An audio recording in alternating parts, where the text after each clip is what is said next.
পৃথিবীতে পরম পবিত্র তুলসী গাছের জন্ম কিভাবে হলো জানেন? এর পেছনে রয়েছে ভগবান বিষ্ণু এবং এক সতী নারীর এক অদ্ভুত পৌরাণিক কাহিনী। পুরাণানুযায়ী বৃন্দা নামের এক পরম সতী নারী ছিলেন, যিনি ছিলেন পরাক্রমশালী অসুররাজ জলন্ধরের স্ত্রী। বৃন্দার সতীত্বের তেজে জলন্ধরকে যুদ্ধে হারানো দেবতাদের পক্ষে সম্পূর্ণ অসম্ভব হয়ে পড়েছিল। স্বর্গ বাজাতে দেবতাদের অনুরোধে ভগবান বিষ্ণুকে বাধ্য হয়ে ছলনার আশ্রয় নিতে হয়। তিনি জলন্ধরের রূপ ধরে বৃন্দার সামনে যান, যার ফলে বৃন্দার সতীত্ব ভঙ্গ হয়। সতীত্ব নষ্ট হওয়ার সাথে সাথেই জলন্ধর দেবতাদের সাথে যুদ্ধে মারা যায়।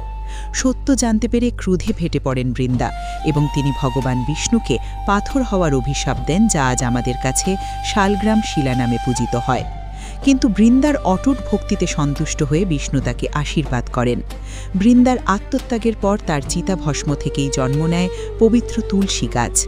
ভগবান বিষ্ণু বর দেন, পৃথিবীতে তুলসী ছাড়া তার কোনো পূজাই কখনো সম্পূর্ণ হবে না। আর এভাবেই সৃষ্টি হয় পরম পবিত্র তুলসী গাছের। এমন অজানা কাহিনী জানতে ভিডিওটি লাইক করে চ্যানেলটি এক্ষুনি সাবস্ক্রাইব করুন। ধন্যবাদ।